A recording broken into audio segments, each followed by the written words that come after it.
I only realized my brother-in-law was having an affair with my wife when my toddler blurted out that uncle sleeps in daddy's spot when you go to work. Now the whole family is divided. I thought I was living the perfect life until my 3-year-old son destroyed it with 7 innocent words. Uncle Jake sleeps in daddy's spot when you go to work. He said it while we were building blocks on a Tuesday morning, and I swear I felt my soul leave my body. My wife, Sarah, was in the kitchen making coffee. My brother-in-law Jake had been staying with us for 2 months after his divorce. I worked night shifts at the hospital, coming home around 7 a.m. just as Jake was supposedly heading out for his construction job. The pieces clicked together like a jigsaw puzzle made of razor blades.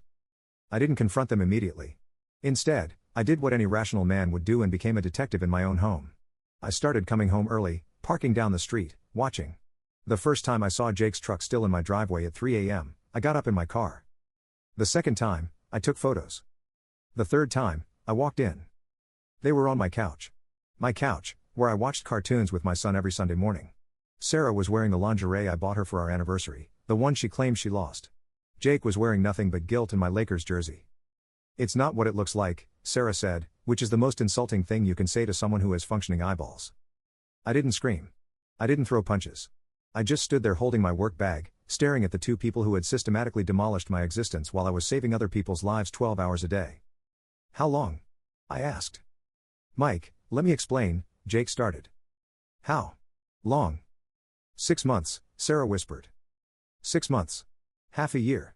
Our son's first steps, his first words, Christmas morning, my birthday, when they both hugged me and wished me happiness. All of it is contaminated." "Get out," I said to Jake. "Mike, we need to talk about this like adults," he said, reaching for his pants. I've never felt rage like that before. The kind that makes your vision narrow and your hands shake. "Get out of my house before I forget I'm not a violent man." He left. Sarah tried to follow him, which told me everything I needed to know about where her loyalty lay. That night, I slept in my son's room, listening to him breathe, wondering how I was going to explain why mommy and daddy don't live together anymore. He kept asking where Uncle Jake went. Kids always know more than we think they do. I called in sick the next day for the first time in 3 years. Sat in my kitchen, drinking coffee that tasted like ash, staring at the couch I'd have to burn. Sarah came downstairs around noon, showered, and dressed like she was going somewhere important. If it meant nothing, then our marriage means nothing. That's not fair. Fair. She wanted to talk about the fair. You know what's not fair? Our son thinks his uncle is his father figure. You know what's not fair? Me working 60-hour weeks to support a family while you're playing house with my brother-in-law in my bed. You know what's not fair? Having to explain to a 3-year-old why his world just exploded. She left. Came back that evening with red eyes and Jake's smell still on her clothes. "I ended it," she said. "Good for you. You're still leaving." "Mike, I love you. I made a terrible mistake, but I love you." "No, you don't. If you loved me, you wouldn't have been able to do this. If you loved our son, you wouldn't have done this in his home. If you loved anything about this family, you would have thought about consequences before you spread your legs for my wife's brother." The words hung in the air like smoke. I'd never spoken to her like that before, but then again, she'd never destroyed our family before. That weekend, I had to tell my parents. Then her parents. Then our friends. Each conversation was a fresh experience, watching their faces change from confusion to disgust to pity. The pity was the worst part. My mom cried. My dad wanted to drive over and have a conversation with Jake. Sarah's parents blamed me for working too much. Because apparently, working to provide for your family is grounds for adultery in their twisted logic. Our mutual friends split like a divorced couple themselves. Half believed Sarah's story that it just happened, and I was being too harsh. The other half looked at her like she had a contagious disease. Sunday barbecues became awkward diplomatic missions where people had to choose sides. My son kept asking when Uncle Jake was coming back. Kept asking why mommy was sad all the time. Kept asking why daddy sleeps on the couch now. I bought a new couch. Burned the old one in the backyard like a Viking funeral. The neighbors thought I was having a breakdown. They weren't wrong. Sarah moved out on a Thursday. Took half our stuff and most of my faith in humanity. Left behind the lingerie, which felt like a final insult. Put tea in the fire with the couch. Jake tried to call me once. I answered just so I could hang up on him. The divorce papers arrived 2 weeks later. She wasn't fighting for custody, which should have been a relief, but felt like another betrayal. What kind of mother abandons her child for a man? The answer was sitting across from me at mediation, looking like she'd rather be anywhere else in the world. 6 months later, I'm living in a 2-bedroom apartment that smells like other people's failures, and my son keeps asking why we don't live in the big house anymore. The big house where he took his first steps, had his second birthday party, and learned that adults are liars who will destroy everything good for 5 minutes of selfish pleasure. Sarah married Jake 3 weeks after our divorce was finalized. 3 weeks. Which means they were planning this while she was still telling me it was just a mistake and begging for forgiveness. The wedding photos showed up on Facebook because apparently, they wanted everyone to see their happy ending built on the corpse of my family. My son was the ring bearer. They didn't ask my permission. Just told me after the fact, like I was some distant relative instead of the father whose life they'd obliterated. The pictures of my little boy in a tiny tuxedo, smiling next to the man who helped destroy his original family, felt like being stabbed with a rusty knife. I found out because my sister called me crying. "Mike, I'm so sorry. I saw the photos. I can't believe they would do this." Neither could I, but here we were. The worst part wasn't the betrayal anymore. It was watching my son adapt. Kids are resilient, everyone said, like that was supposed to comfort me. But resilient means he stopped crying for his old room. Resilient means he calls Jake Papa Jake now. Resilience means he doesn't remember that his mom used to read him bedtime stories in the house with the blue shutters. Resilience means I'm being erased from his origin story. During my custody weekends, he talks about Papa Jake's truck, Papa Jake's tools, and how Papa Jake lets him help with man stuff. The construction work I never had time for because I was working double shifts to afford the life Sarah wanted. The father-son bonding I missed because I was making sure we had health insurance and a college fund. Papa Jake says I'm getting strong, he told me one Saturday while we were at the park. "You are getting strong, buddy." Papa Jake says when I'm bigger, I can help him build houses. Every sentence was a paper. Death by 1,000 small reminders that another man was raising my son. A man who moved into my life like a parasite and consumed everything I'd built. I started therapy because my mom staged an intervention. Dr. Martinez had kind eyes and a calm voice, but she couldn't fix the fundamental problem. My family was gone, and the people who took it were posting happy family photos on social media every week. "How does that make you feel?" she'd ask when I told her about seeing Sarah, Jake, and my son at the grocery store, looking like a catalog family. Like I want to burn the world down. That's understandable. But what would that accomplish? Nothing. It would accomplish nothing except giving them more ammunition to paint me as the unstable ex-husband who couldn't handle reality. My friends tried to help. Set me up on dates with their single friends, invited me to guys' nights that felt like pity parties. Everyone meant well, but they didn't understand that I wasn't mourning just a marriage. I was mourning a future. The family trips we'd planned. The little league games I'd coach. The father-son talks about dating in college, and life. Jake was having those now. I ran into them at Target once. Sarah looked good, happy even, pushing a cart while Jake carried my son on his shoulders. They were buying birthday party supplies. My son's 4th birthday party, which I'd be allowed to attend for exactly 2 hours on a different day. "Mike," Sarah said, like we were old acquaintances instead of two people who'd created a human being together. "Sarah." Jake nodded at me. Nodded, like he was acknowledging a neighbor instead of the man whose life he'd helped destroy. "Daddy." My son reached for me from Jake's shoulders, and for a moment, I felt human again. But then Jake put him down, and my son ran back to the cart to show me the dinosaur decorations they were buying. "Papa Jake says we can have the party in the backyard because it's bigger than your apartment." The casual cruelty of children. He didn't mean to, but hearing my 4-year-old compare his 2 homes and find mine lacking was like being hit by a truck. "That sounds fun, buddy. Are you coming to my party, Daddy?" Sarah and Jake exchanged a look. The kind of look that said they'd rather I disappear entirely, but knew they had to maintain the illusion of being reasonable co-parents. "We'll figure something out," Sarah said. We figured something out. I got to take him to Chuck E. Cheese the weekend before his real party. Sat in a booth, eating cardboard pizza while he played arcade games and told me about all the friends who would be at his real party.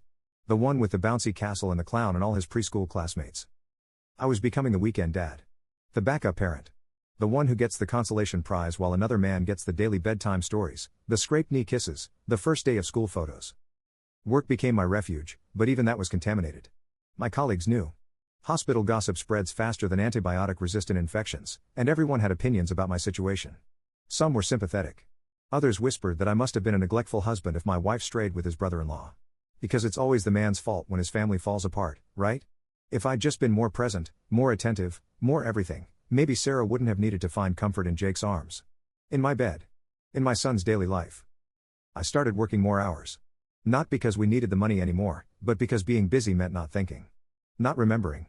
Not calculating how many days it had been since I'd seen my son laugh or heard him call me his favorite person. Now Papa Jake was his favorite person.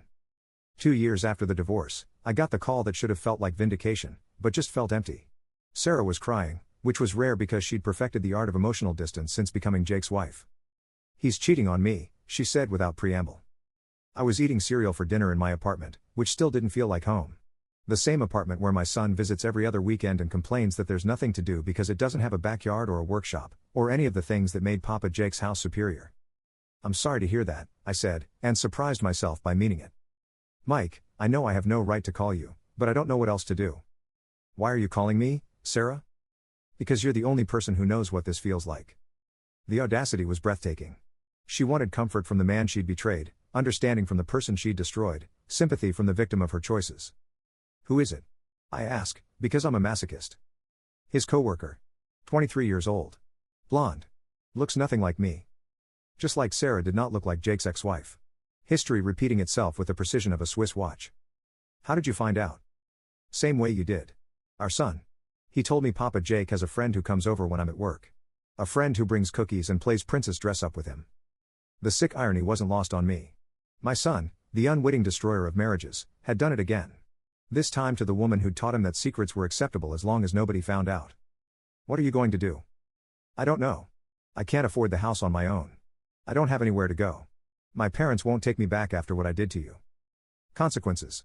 The word Sarah had never learned the meaning of was finally teaching her its definition through experience. You could get a job, I suggested. I haven't worked in 5 years, Mike. Who's going to hire someone with no recent experience? The same woman who'd convinced me she needed to be a stay-at-home mom while I worked myself into exhaustion. The same woman who'd had plenty of free time to carry on an affair while I was paying for her lifestyle. Figure it out. That's what you told me to do when you destroyed our family. Where are you going? I asked. To think. Don't. I've done enough thinking for both of us. I want you out by Friday. She cried then. Real tears, not the crocodile ones from the night before. Mike, please. It was a mistake. It meant nothing. She was quiet for a long time. Then, I'm sorry. I know it doesn't mean anything now, but I'm sorry. You're right. It doesn't mean anything. She started crying harder. I ruined everything. I had a good man who loved me, and I gave it all away for someone who turned out to be exactly like me. Don't call me again, Sarah. I hung up and finished my cereal. Felt nothing. Not satisfaction, not vindication, not even pity. Just the vast emptiness that had become my default emotional state. 2 weeks later, Jake moved out. Sarah called me again, but I didn't answer. She left voicemails talking about custody arrangements and how this would affect our son, but I deleted them without listening to the end. My son came to me that weekend, confused and angry. Papa Jake was gone, just like Daddy had been gone before. Another man who'd promised to be there forever and then disappeared when something better came along. Why do people leave? He asked me while we were building Legos on my coffee table. Sometimes people make promises they can't keep. Did you leave because you stopped loving me? The question hit me like a physical. In trying to protect him from adult problems, we'd let him create his explanations. A 6-year-old's logic had concluded that Daddy left because Daddy didn't love him anymore. No, buddy. I left because Mommy and I couldn't live together anymore. But I will never, ever stop loving you. Papa Jake said he'd never leave either. I know. Are you going to get a new papa for me? Do you want a new papa? He thought about it with the seriousness only children can bring to impossible questions. I just want people to stop leaving. I pulled him into my lap and held him while he cried for all the stability he'd never known. This little boy had lived through 2 family explosions before he was old enough for kindergarten. Who'd learned that the people you love most are the most likely to abandon you. Sarah couldn't afford the house. Had to sell it and move into a cramped apartment not unlike mine. My son now splits his time between 2 broken homes instead of one stable one. He's developed anxiety about saying goodbye, clinging to whoever's dropping him off like he's afraid they won't come back. Because in his experience, people don't come back. I could have said no when Sarah asked if I'd take primary custody while she figured things out. I could have reminded her that she'd chosen Jake over our son and now had to live with that choice. I could have made her feel the same helplessness I'd felt when they took him away from me. Instead, I said yes, because my son deserves at least one parent who puts his needs first. He lives with me most of the time now. Has his room with dinosaur sheets and superhero posters. We have a routine, bedtime stories, Saturday morning cartoons. All the things I'd missed during his formative years. But he's different now. Cautious. Always asking if I'm happy, if he's being good enough, if I promise I won't leave. He's 6 years old and already understands that love isn't permanent, that promises can be broken, that the people who are supposed to protect you might be the ones who you love OST. Sarah sees him every other weekend. Sometimes she cancels because she's not feeling well or has to work late. Each cancellation is another lesson for him about reliability and disappointment. Jake tried to maintain a relationship with him for a few months, but it's hard to play dad when you're busy playing dad to your new girlfriend's kids. My son stopped asking about Papa Jake around Christmas. The extended family never recovered. Thanksgiving is now a strategic military operation where people have to choose which gathering to attend. Jake's parents blame Sarah for seducing their innocent son. My parents refuse to be in the same room as either of them. My son's cousins don't understand why family gatherings feel like hostile negotiations. Everyone lost something when Sarah and Jake decided their desires were more important than everyone else's stability. I'm dating someone now. Rebecca is kind, patient, and good with my son. But she knows she's building on contaminated ground. My boy interrogates every new person in our lives, asking pointed questions about their intentions and making them promise they'll stay. He's 6 years old and already more cynical about love than most adults. Late at night, when he's finally asleep after checking 3 times that I'm still here, I think about alternate timelines. The life where Sarah kept her legs closed and her promises intact. Where my son grew up secure and confident instead of anxious and abandoned. Where family gatherings were celebrations instead of diplomatic disasters. I think about the man I used to be, who believed in forever and thought love could conquer anything. Who worked extra shifts to build a future for people who were busy destroying it behind my back. That man is gone, killed by the brutal education that trust is a luxury only fools can afford. Some people say I won in the end. I got my son back, my ex-wife got her comeuppance, and karma served justice with surgical precision. But winning feels a lot like losing when the prize is a traumatized child who asks you to promise you won't leave every single night, and the only reason you have him back is because the woman who created him proved she never deserved him in the first place.